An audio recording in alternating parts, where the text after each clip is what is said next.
President Vladimir Putin spoke to the Russian people in his annual address to the nation. The whole world was waiting for this speech and expecting some kind of large announcement. Is he going to announce an expansion of the war? We know that Russia has mobilized some 500,000 troops to the borders. We know that Russia has introduced some of their reserves in Donbass, for example, the Battle of Bakhmut, etc. So many people were expecting a large announcement. These are my thoughts and commentary to Putin's speech. Hi, my name is Tali. I am an economist, master's degree, have worked in the financial sector for a while, done geopolitics also for a while. So Putin didn't really announce much. Some people call this speech boring. There were some pictures of people sleeping in the speech. I felt that it was quite boring, actually, because a large part of his speech was about domestic Russian politics like pensions, business and stuff like that. That concerns Russians, but does not really concern you and me. He mentioned a little bit about the war. He really targeted the United States. So he didn't talk so much about NATO or the West collectively, but he really targeted America and went into the history of America post-World War and America seeking to establish dominance in the world. So I interpret this like Putin does not see Germany, for example, as its enemy. Putin doesn't see Sweden, Finland, or something like that as enemy. Putin sees more these states as proxy states for America. Putin sees America as an enemy. So Russia's problem is America. And from their narrative, Europe are puppets to America. So a little bit like if Putin would eliminate the threat from America, then Europe would be cool from a Russian point of view. A little bit like this. This is how I interpret his language. He was quite silent on the war. He did not really announce much. He said it was existential. And then he said these kind of things to motivate Russian people like we all come from different religions. We are multicultural Russia. We pray together, but in different languages we pray, but we sort of support Mother Russia. Kind of like this is for the internal crowd and people were raising up, and these kinds of things. But no real announcements, no real what's the plan of the 500,000 troops, what's his end goal with the war, what's the strategy, no demilitarization, denazification, nothing like that.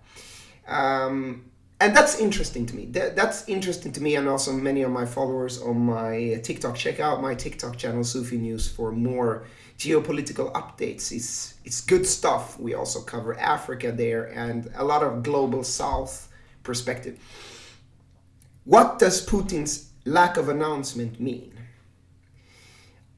What the Western media might build a narrative that means that he's afraid of the West and he's losing. No, that's not at all how I take his lack of announcements. I take it like, so why would he say something about the war? So Putin is always many chess steps ahead of the West. Why would he say anything about the war? Putin would need to gain something from announcing something about the war. So he would need to gain something, like convince the West that Russia is not evil, to try to get them to the negotiating table. So for him to announce something on the war, some plan or something like that, that's what you do when you want to negotiate with Russia's enemy, so to speak. So since he doesn't say anything about the war, and he expects the whole world to sort of want him to say something, so that's very much the obvious expected play from him, so he doesn't play that. And why doesn't he play that? He expects that there's not going to be any negotiations. That's how I read it. So Putin thinks that Russia has tried a lot to negotiate with the West. The West doesn't want to listen. They just want to be right and make him the devil. So I take it like Russia does not believe in negotiations anymore. They think it's pointless. Now, what's the sign, because we know that Russia has amassed 500,000 troops around Ukraine's border. We also know that Ukraine is running out of ammunition. All the NATO reports, like Jens Stoltenberg himself says, they are running low on ammo, and NATO cannot reproduce the amount of artillery shells and stuff like that that Ukraine needs. So Ukraine needs maybe 1 to 2 million artillery shells 2023, and NATO can maximum produce 500,000. So Ukraine is going to run out of ammo soon. They have lost tremendous amounts of troops, also Ukraine, massive amounts of troops. They are losing in Ukraine. Anyway, so we know that Russia is massing a large military on the border. We know that the winter operation has started.